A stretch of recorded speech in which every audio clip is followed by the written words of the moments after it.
And as usual, the only Trump derangement syndrome going on around here is on the other side of the aisle. I mean, people are saying that Biden orchestrated the conviction of his own son in order to justify the criminal charges against Trump. That is how you think when you are in a cult. If you're going to interrupt, Mr. Chairman, call him down when he interrupts. It's my time, and then I'll let you respond, but I'm tired of this. You talk over everybody. It's so rude of you. As MAGA Republicans continue to implode in the aftermath of both Donald Trump and Hunter Biden's criminal convictions, their Democratic colleagues continue to appropriately troll them, pointing out that MAGA are the ones who suffer from the real Trump derangement syndrome and triggering at least one Republican congressman during a hearing by simply describing Donald Trump factually. But before we unpack all that, if you end up liking this video and you want to support the channel, please be sure to hit the like, subscribe, and alert bells before you go. All right, friends, we have several clips to look at in this video. As you know, it's been a bad time for MAGA here lately. They've been hit really with a double whammy. The first is obviously the criminal conviction of their cult leader, Donald Trump, who was found guilty on 34 counts of falsifying business records as part of a conspiracy to steal the 2016 election. And then, believe it or not, I genuinely believe that the criminal conviction earlier today of Hunter Biden is also a blow against them, right? And you might be thinking, well, how is that the case? They hate Hunter Biden, if only because he's President Biden's son, and they hate Democrats. And yeah, you're right, but Hunter Biden's criminal conviction is a death blow to the MAGA conspiracy theory that Biden's Department of Justice is weaponized against Republicans to the benefit of Biden and the Bidens and Democrats in general, right? And with that in mind, the Republicans have a lot to deal with. And during this congressional hearing, I want to play a couple of clips here, but the first one is Democratic Congressman Jim McGovern exposing MAGA for the cult that it is and pointing out that they are the ones with the real Trump derangement syndrome. And as usual, the only Trump derangement syndrome going on around here is on the other side of the aisle. I mean, people are saying that Biden orchestrated the conviction of his own son in order to justify the criminal charges against Trump. That is how you think when you are in a cult. So here's the bottom line. Republicans just can't wrap their heads around the idea that their presidential candidate, your presumptive nominee, is a convicted felon. That is not the result of a sham process or some vast conspiracy by the Biden administration. That is the result of the truth. And these attacks on our justice system have to come to a stop. They are dangerous, they are irresponsible, they are nothing but false conspiracy theories being pushed to try and excuse the actions of the former president, and they are made even more absurd by the outcome of the trial this morning in Delaware. And as usual, the only 100%. Jim McGovern has it right. Again, MAGA is a cult. They have all the markers and identifiers of a cult. And I don't know if you heard, but the audible laughter in the background as McGovern points out the absurdity of MAGA's current cope, which is actually the Department of Justice is so weaponized against Republicans that Joe Biden has orchestrated the prosecution of his only living son and allowed the guilty verdict to go through as part of an elaborate conspiracy to, deflect from the fact that the Department of Justice has been weaponized against Republicans. And again, it's so absurd. And again, just goes to show that MAGA Republicans are a bad faith authoritarian cult. And there's no real point in engaging with them because they believe in unfalsifiable cultish notions, right? No matter what the outcome, the flow chart is exactly the same. It's proof that the whole world is and the whole system is rigged against them. Really gross and pathetic stuff, and good on congressional Democrats for exposing it and making fun of their Republican counterparts, who, by the way, turns out are the ultimate snowflakes and are easily triggered. As a matter of fact, you have Ralph Norman, a Republican lunatic in Congress, becoming triggered by the fact that Democrats refer to Donald Trump factually, because, of course, Donald Trump is indeed a convicted felon. I've sat here for 2 hours, probably going to be 3 or 4, and listen to these smoke screens that my friends on the other side of the aisle are saying. They bring up the trial of Donald Trump, convicted felon. Really? By a judge that is a known anti-Trumper? You bring out Mr. Nadler, I've got the floor. If you're going to interrupt, Mr. Chairman, call him down when he interrupts. It's my time, and then I'll let you respond, but I'm tired of this. You talk over everybody. It's so rude of you. But look, The ultimate snowflakes.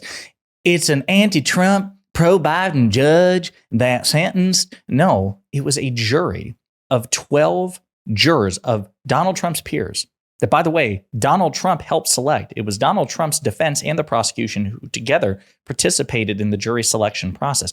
Donald Trump was entitled to the presumption of innocence. He was entitled to a rigorous and robust defense, and he was entitled to help select the jury. And that jury unanimously found him guilty on 34 counts. So Jerry Nadler, the Democratic congressman who interrupted Norman, was correct. Norman was objectively wrong. And it's funny to watch them get so triggered.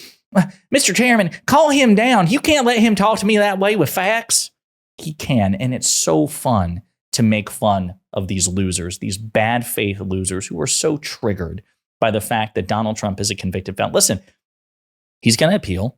The verdict may be vacated. I don't know. And if it's vacated, then he'll no longer be a convicted felon, and it would therefore be dishonest to refer to him that way. But as of this very moment, objectively speaking, simply a fact that Donald Trump is a convicted felon, and therefore it's perfectly fair to refer to him that way, even if you don't like it. Because, of course, as Ben Shapiro says, facts don't care about your feelings. And unfortunately for Republicans, that cuts both ways, perhaps even more so since facts tend not to be on the Republican side. But going back to Hunter Biden, and that conviction earlier today. Again, MAGA is bending over backwards to try to, justify that in light of their elaborate conspiracy that the entire system, the entire world is rigged against these perfect Republicans, this perfect messianic figure that is Donald Trump. Here's Republican Speaker Mike Johnson being confronted by Manu Raju of CNN saying, hey, listen, doesn't the outcome of today's Hunter Biden trial cut against your conspiracy theory that the system is rigged? And look what Mike Johnson has to say. I have not had an opportunity. I've been in meetings all morning, so I haven't even seen. All I know is that he was found guilty, but I think that's appropriate. And Mr. Speaker, you said tomorrow with contempt of Congress. Do you have the votes for Merrick Garland tomorrow? We'll be making the timing decision later this afternoon. But Mr. Speaker, you've been saying. I'm not sure about that case. But Mr. Speaker, you've been saying two-tier system of justice for some time. Here's the president's son being convicted on 3 counts. Doesn't that undercut your claims? It doesn't. Every case is different, and clearly the evidence was overwhelming here. I don't think that's the case in the Trump trials. And all. Again, Mike Johnson, Mr. Speaker, that doesn't actually address the point. Even if we grant the premise, which again, we should never do, we are not obligated to grant these MAGA Republicans, these bad faith lunatics, the premises that they seek. But let's do it anyway. That's how invincible our arguments are. Even if the facts are more firmly on the side of a Hunter Biden conviction than a Donald Trump conviction, if the system is rigged against you all and for President Biden and the Democrats, then it really doesn't matter, does it? Given that President Biden could snap his fingers and pardon Hunter Biden today. He could have done it yesterday. He could have done it since January 20th, 2021. And there's nothing that Mike Johnson or Congress or the Supreme Court could do about it because the president's pardon power is absolute. It doesn't matter if that person is a family member or a loved one, or in the case of Donald Trump, a political ally, because he notoriously used the pardon power to pardon political allies. It doesn't matter. It's non-justiciable. You can't do anything about it. And he's had that Trump card in his back pocket this whole time, and he's not used it.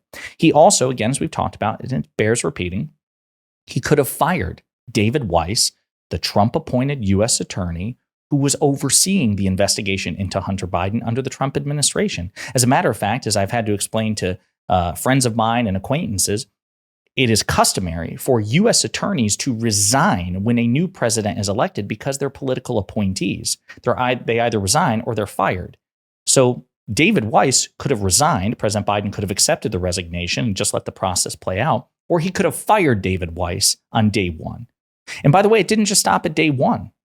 He could have ordered Merrick Garland the day of the verdict, the day before the verdict, rather, to fire David Weiss and withdraw the prosecution. And here's the thing, the courts can't compel prosecution. The Trump-appointed judge in the Hunter Biden case could not force President Biden's DOJ to prosecute Hunter Biden. That's part of a separation of powers issue. The judge could have been upset and furious, but would have been powerless to stop it. And again, all 3 of these Trump cards that Biden had in his back pocket, against which there would have been no redress by Republicans, President Biden chose not to employ. That is proof against the claim that Biden's DOJ is politically biased against Republicans and in favor of Biden and Democrats. And there are other reasons for that as well, which we talked about in previous videos. But I also want to remind people that even the charges themselves, again, Speaker Johnson says, well, the evidence against Hunter Biden is so firm, so solid, it's so incontrovertible. Well, I want to remind you that even the charges themselves are very rarely brought. This is former Republican Congressman Trey Gowdy, right, who I believe served alongside of Mike Johnson, right? Again, a Republican former congressman, a Fox News host. This is what he had to say about charging Hunter Biden for this, because he himself was a former prosecutor. Your thoughts about the difference between Trump trying to get a fair trial in New York City and Biden's trying to get a fair trial in Delaware? Well, you know, Dana, I have this really bad habit, although I'm working on it. I try to be fair. I know there's a very small constituency for that. I think if it had been Donald Jones or Donald Trump or Donald Thomas, we would not have been in New York for the past several weeks. I think if this were Hunter Jones or Hunter Smith, you and I would be talking about something else this morning. So we got to get beyond treating people differently based on their political status. There have been multiple legal experts and career prosecutors, including conservative ones like Trey Gowdy, who have said that these charges would have never been brought if not for Hunter Biden's last name. That they're on the books, they're valid, but they're very rarely brought. It's like 0.001% of these cases are actually prosecuted, right? So that's another point. There was no obligation and no precedent in the sense it's not like these are the types of cases which are overwhelmingly brought by DOJ. So many ways that this undercuts the Republican Party's bad faith conspiracy theories that they are scrambling to try to justify. And again, we're going to talk about this at length because it's so important, especially in an election year, to demonstrate that the GOP is an authoritarian cult. They should not be regarded as anything else. And they continuously and continually prove the Democrats correct on that front. Good stuff. Let me know what you think in the comments.